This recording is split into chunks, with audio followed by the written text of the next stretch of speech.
Om Swastiastu, perkenalkan nama saya Imade Jason Fadila Nendra, nomor absen 16, kelas 11-3. Jadi kali ini saya akan membuat video tentang artikel tantangan Pancasila sebagai ideologi di era digitalisasi.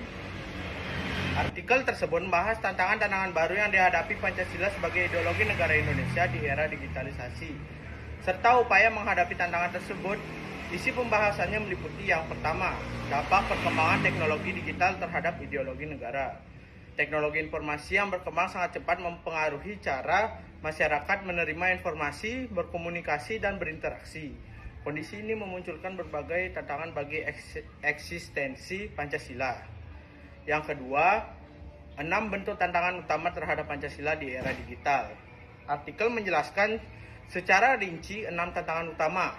Yang pertama, penyebaran ideologi alternatif yang bertentangan dengan Pancasila seperti radikalisme, ekstremisme, dan liberalisme melalui konten digital yang menarik. Yang kedua itu ada polarisasi dan fragmentasi sosial akibat narasi provokatif di media sosial yang mengancam sila persatuan Indonesia.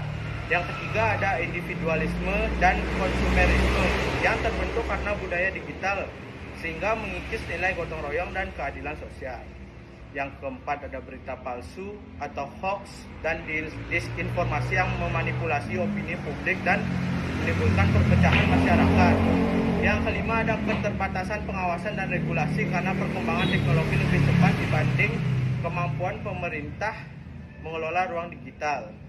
Yang terakhir, kurangnya pemahaman Pancasila di kalangan generasi muda akibat pendidikan yang dianggap kurang menarik dan kalah bersaing dengan konten digital lain. Yang ketiga, upaya menghadapi tantangan-tantangan tersebut. Artikel menekankan perlunya yang pertama literal digital, yang kedua penguatan pendidikan Pancasila, dan yang ketiga kolaborasi antara pemerintah dan masyarakat dalam pengawasan ruang digital. Yang keempat ada kampanye nilai-nilai Pancasila melalui konten positif. Dan yang keempat, penegasan bahwa era digital bukan hanya ancaman tapi peluang. Artikel menutup dengan penegasan bahwa digitalisasi harus menjadi sarana memperkuat Pancasila, bukan melemahkannya.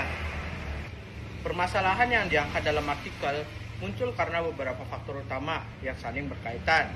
Yang pertama, perkembangan teknologi informasi yang sangat pesat.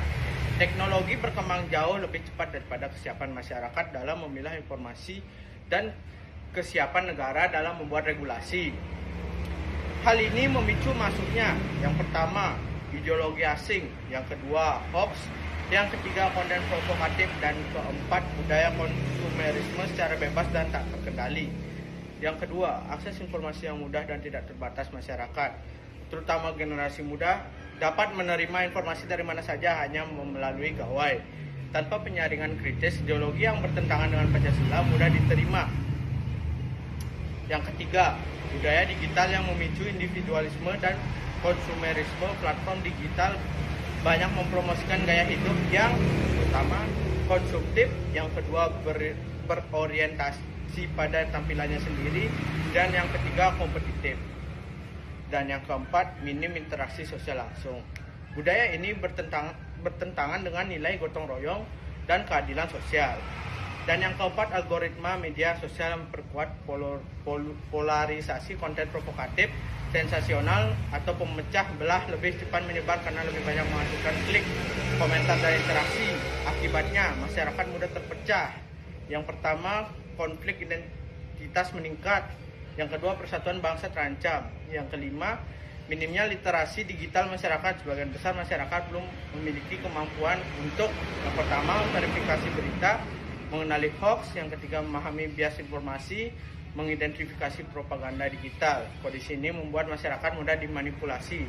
Yang keenam, pendidikan Pancasila belum menarik dan belum kontekstual. Banyak siswa menganggap pendidikan Pancasila sebagai teori atau hafalan, bukan nilai yang relevan dalam kehidupan modern. Akibatnya nilai Pancasila tidak diinternalisasi, sementara konten digital lain lebih menarik perhatian. Yang ketujuh, keterbatasan regulasi dan pengawasan pemerintah, peraturan dan teknologi pemerintah tidak secepat inovasi digital sehingga ruang digital menjadi celah bagi yang pertama penyebaran ideologi negatif, yang kedua hoax, yang ketiga ujaran kebencian, dan keempat kegiatan ekstremisme. Sebagai generasi muda, kita memiliki peran besar karena kita adalah pengguna terbesar teknologi digital. Berikut solusi yang sangat solutif, aplikatif, dan sesuai artikel. Yang pertama, aktif meningkatkan literasi digital, personal, dan komunitas. Mengikuti pelatihan tentang verifikasi informasi, mengajarkan orang tua atau teman cara mengenali hoax, membuat konten edukasi tentang literasi digital.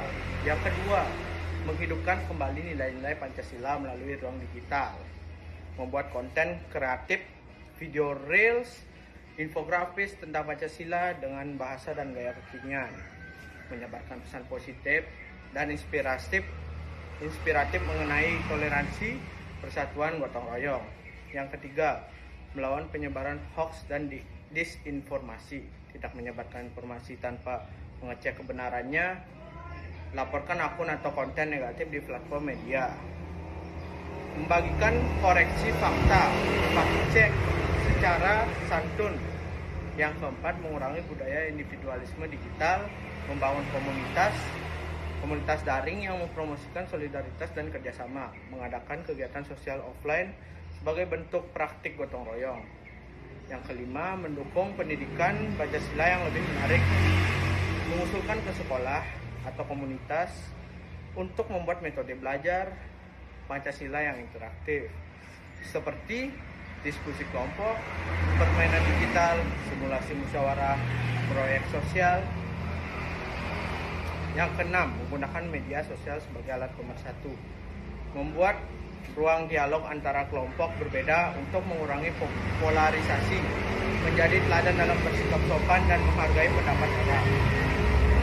7. Berpartisipasi dalam kolaborasi masyarakat pemerintah, berkontribusi dalam kampanye digital pemerintah tentang literasi digital atau Pancasila, bergabung dalam komunitas pelapor konten negatif. Yang kedelapan, berperilaku sesuai nilai Pancasila dalam kehidupan nyata, menunjukkan gotong royong, menghargai perbedaan, jujur dan adil, mengutamakan musyawarah dalam pengambilan keputusan. Kesimpulan yang bisa saya tarik dari permasalahan artikel tersebut adalah Pancasila sebagai ideologi negara menghadapi tantangan besar di era digital. Karena perkembangan teknologi yang sangat pesat membawa perubahan dalam pola pikir, perilaku, dan cara masyarakat berinteraksi.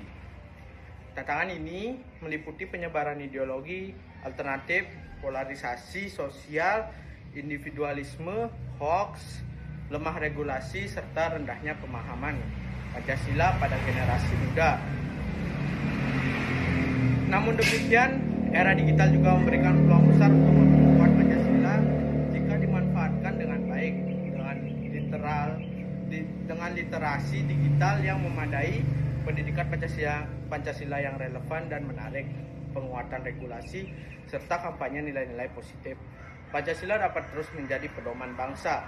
Generasi muda memegang peran kunci karena mereka adalah kelompok yang paling aktif di dunia digital. Melalui tindakan nyata, kreatif, dan kolaboratif, generasi muda dapat membantu memastikan bahwa nilai-nilai Pancasila tetap hidup, relevan, dan menjadi fondasi utama dalam kehidupan berbangsa dan bernegara di era digital. Sekian video yang dapat saya sampaikan. Maaf bila jika ada kesalahan kata. Terima kasih.